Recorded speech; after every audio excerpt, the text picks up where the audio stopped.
Hello students, आप सभी का हमारे चैनल पर बहुत बहुत स्वागत है। अगर हमारे चैनल पर नए आए हैं तो चैनल को लाइक करें, सब्सक्राइब करें और शेयर जरूर करें। और किसी बात का कोई प्रॉब्लम है तो आप हमें कमेंट करके पूछ सकते हैं। चलिए आज स्टार्ट करते हैं क्लास 6 का इंग्लिश चैप्टर नंबर 1। ठीक है, चैप्टर का नाम है a tale of two birds. Tale मतलब होता है कहानी। ठीक है, क्या होता है ये? कहानी। ओके, तो दो चिड़ियों की हमें कहानी पढ़नी है यहाँ पर। जिससे कि देखिए यहाँ पर ये दो चिड़िया, एक तो यहाँ पर ये रही और उसके एक अंदर है। इसके दो कहानी आपको, दो चिड़ियों की कहानी पढ़नी है। ठीक है, तो चलिए इसको स्टार्ट करते हैं और इसको समझते हैं इसके बारे में। तो लिखा क्या है, there once lived a bird and her two new born babies in a forest. वहां पर एक बर्ड रहती थी और वो किसके साथ रहती थी? तो अपने दो छोटे बच्चों के साथ रहा करती थी, है ना, जंगल में। They had a nest in a tall सैडी tree. ठीक है, तो उनके पास क्या था? एक नेस्ट था। नेस्ट क्या होता है? घोंसला। आप जानते होंगे, यहाँ पर कोई घोंसला बना रखी है। तो किस कैसे पेड़ पे थी? तो टॉल, टॉल मतलब ऊंचा, और सैडी यानी कि वहाँ पे बहुत छाया था बच्चों के लिए ताकि धूप ना लगे। Tree and there the mother bird took care of her little ones day and night. तो उसकी जो मदर थी वो अपने बच्चों को बहुत ज़्यादा देखभाल क्या करती थी, बहुत ज़्यादा प्यार क्या करती थी।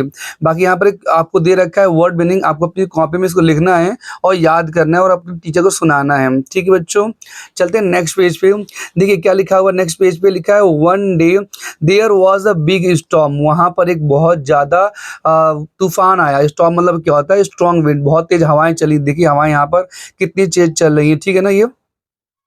There was thunder. थंडर क्या होता है? तो गरज, बहुत ज्यादा वहां पर बारिश भी हुई और आवाज भी आई। ठीक है, गरज होता है इसका मतलब थंडर, मतलब लाइट नॉइज, लाउड नॉइज, बहुत ज्यादा वहां पर बिजली की कड़कड़ाहट आवाज आई थी। ठीक है, लाइटनिंग मतलब होता है कि वहां पर बिजली भी गिरी थी। देखो यहाँ पर दी हुई रखा है ना, लाइटनिंग एंड रेन, बारिश भी होती है। And wind blue down many trees, और इतनी तेज हवा थी कि जो पेड़ थे वो गिर गए, बहुत सारे पेड़ गिर गए। मैनी मतलब होते हैं बहुत सारे। The tall tree in which the birds lived also came down. तो जिस पर बच्चे रहा करते थे चिड़िया के, वो भी नीचे गिर गए, बच्चे लोग भी, और वो पेड़ भी गिर गया। A big heavy branch hit the nest and killed the bird. वो जो बर्ड थी वो तो मर गई। ठीक है, आप इस फोटो में देख सकते हैं कि कैसे वो मर गई है।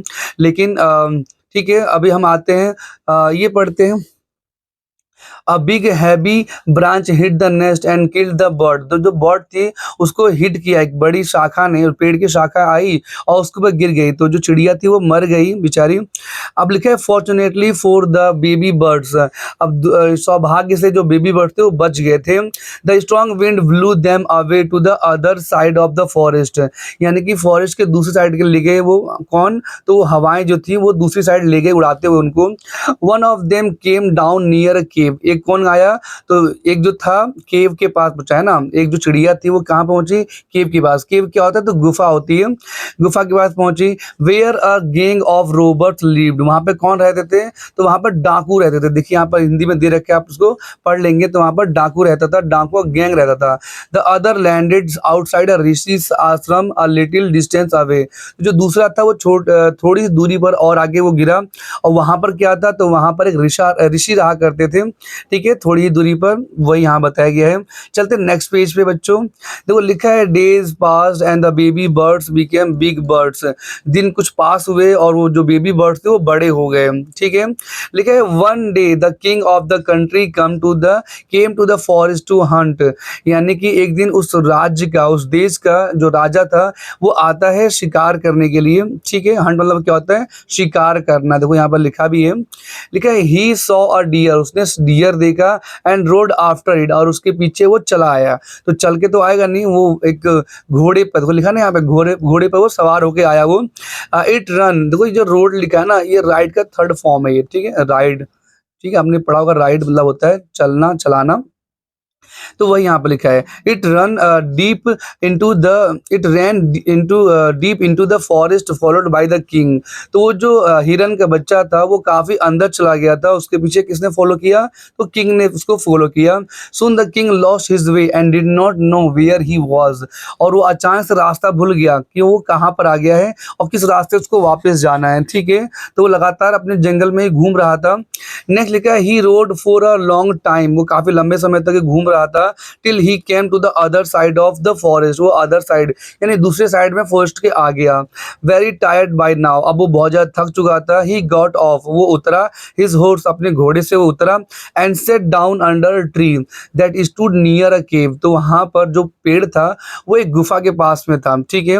वहीं पर वो खड़ा हो गया, वहीं पर वो थोड़ा सा आराम करने के लिए खड़ा हुआ, बैठने के लिए, ठीक है। तो लिखा है सडनली ही हर्ड, उसने सुना अ वेरी क्राई आउट, उसने एक आवाज सुना जो चिल्लाते हुए आ रहा था। क्विक हरी अप, क्विक मतलब क्या होता है जल्दी, तो यहाँ पे लिख रखा है मैंने जल्दी से, ठीक है। There is someone's under the tree, तो वहां से आवाज है कि कोई वहां पर पेड़ के नीचे खड़ा है। Come and take his jewels, उसके सारे ज्वेलरी ले लो, ज्वेलरी मतलब होता है गहने ले लो, एंड हिज हॉर्स, उसके घोड़े भी ले लो। हरी और else he will sleep away, इसको क्या पढ़ेंगे हम लोग, ही विल पढ़ेंगे इसको। तो ही विल स्लीप अवे यानी वो फिसल जाएगा, हाथ से निकल जाएगा। द किंग वॉज अमेज्ड, बहुत ज्यादा उसको सरप्राइज हुआ, बहुत ज्यादा वो आश्चर्य में हुआ कि ऐसा कैसे हो सकता है, ये चिड़िया ऐसे कैसे बोल सकती है मेरे बारे में गलत। He looked up and saw a big brown bird on the tree, तो उसने देखा कि एक ऐसी चिड़िया जो थी ब्राउन कलर की, वो ट्री पर थी, पेड़ के ऊपर बैठी हुई थी। ही ऑल्सो हर्ड फेंट नॉइजेस, फेंट नॉइज क्या होता है बच्चों, तो हल्की सी आवाजें उसने सुनी। इशूइंग फ्रॉम द केव, यानी गुफा से कुछ आवाजें भी आ रही थी। He quickly got on his horse, वो जल्दी से अपने घोड़े पर बैठ गया, and rode away as fast as he could, और वो जितना तेज से भाग सकता था वो भागा, ठीक है। तो नेक्स्ट पेज पे चलते हैं हम।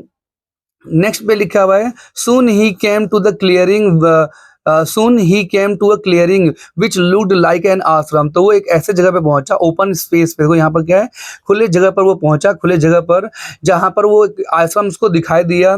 इट वाज अ ऋषि आश्रम, वो किसका आश्रम था, तो एक ऋषि का आश्रम था। The king tied his horse to a tree and sat down in the shade, तो उसने अपने घोड़े को वहां पे बांधा और वहीं पर बैठ गया, छाया में बैठ गया। Suddenly he heard a gentle voice, उसने बहुत प्यार भरे से आवाज सुने, उसने gentle voice announce welcome to the ashram, उसने आवाज सुना कि कोई उसका स्वागत कर रहा है। और क्या कह रहा है, कह रहा है sir please go inside, sir यानी कि श्रीमान आप घर में अंदर जाइए, भीतर जाइए, एंड रेस्ट, आराम कीजिए, ठीक है, आश्रम के अंदर जाइए। The Rishi will back soon, जो ऋषि हैं, जो बाबा जी हैं, वो भी बहुत जल्दी आ जाएंगे। There some cold water in the pot, वहां पर ठंडा पानी भी है पोर्ट के अंदर, आप उसको पी लीजिए। Please make your self comfortable, यानी कि अपने आप को थोड़ा आराम दीजिए, अपने आप को कंफर्टेबल कीजिए, ठीक है, इसका मतलब होता है आराम।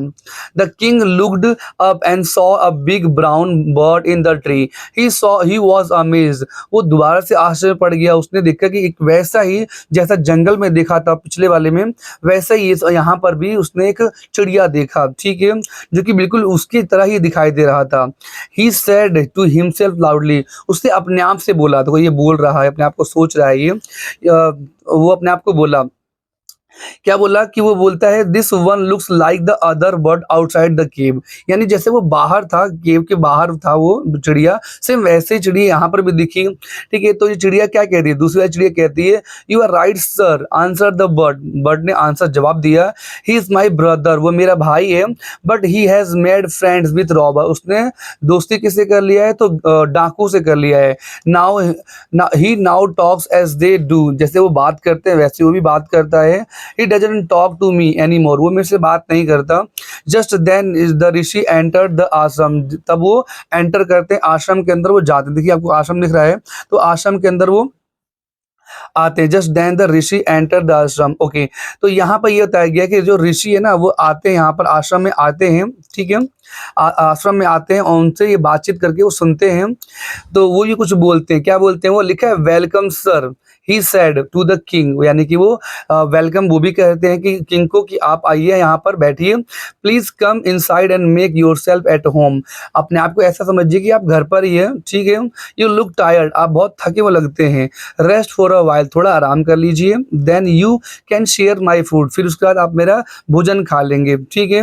The king told the rishi the story of two birds and how each had behaved so differently though they looked so alike, तो राजा ने कहा कि ये दोनों पक्षी एक जैसे ही दिखते हैं लेकिन दोनों की बातें अलग अलग है। उसने बताया उस ऋषि को the forest is full of surprises, he said, तो ऋषि ने कहा कि ये जो फॉरेस्ट है, जो जंगल है, एकदम सरप्राइज से भरा हुआ है, आप इसमें देखेंगे सब अलग-अलग चीज़ें इसमें आपको दिखाई देंगी। द होली मैन स्माइल, तो वो जो थे वो क्या कहते हैं, स्माइल करते हैं, थोड़ा उनको देख के मुस्कुराते हैं, and said after all one is known by the company one keep. तो ये कहते हैं, ऋषि बाबा कहते हैं कि जो व्यक्ति हर व्यक्ति जो होता है वो पहचाना कैसे जाता है, अपने दोस्तों के कारण पहचाना पहचाना जाता है। अगर दोस्त अच्छे हैं तो अच्छा बनेगा बच्चा, और अगर दोस्त बुरे हैं तो बुरा बनेगा, ये ऋषि बाबा कहते हैं। नेक्स्ट क्या लिखा है, that bird has always heard the talk of robbers. वो जो बुरा पक्षी था वो हमेशा रॉबर्स की बातें सुनता था और वही बातें उसने सीख लिया है। ही इमिटेट्स, इमिटेट मतलब होता है नकल करना, ठीक है, कॉपी करना। Imitates them and talked about robbing people, यानी कि वो एकदम डाकुओं की तरह वो बात करने लगा है। This one has repeated what he has always heard, और वो वही रिपीट करता है जो हमेशा वो सुनता है, ठीक है बच्चों।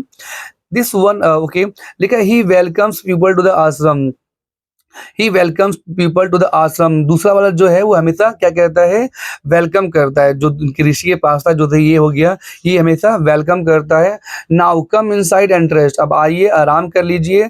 आई will tell you more about this place and these birds, मैं इसके बारे में अब आपको कुछ और बातें बताता हूँ, अंदर के आप आराम कर लीजिए, ठीक है। तो बाकी अगले पेज पे आते हैं।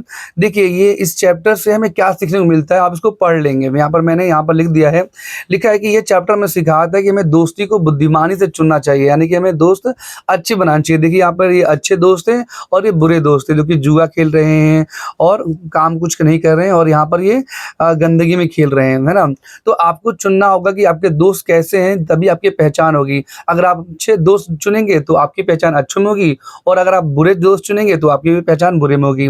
बाकी अभी इतना ही, बाकी इस चैप्टर क्वेश्चन आंसर हम अगले वीडियो में आपको बता देंगे और समझा भी देंगे। अभी के लिए इतना ही। बाकी अगर किसी प्रकार डाउट है तो आप हमें कमेंट करके पूछ सकते हैं। बाकी चैनल को आप लाइक करें, सब्सक्राइब करें और शेयर जरूर करें, ठीक है। धन्यवाद बच्चों।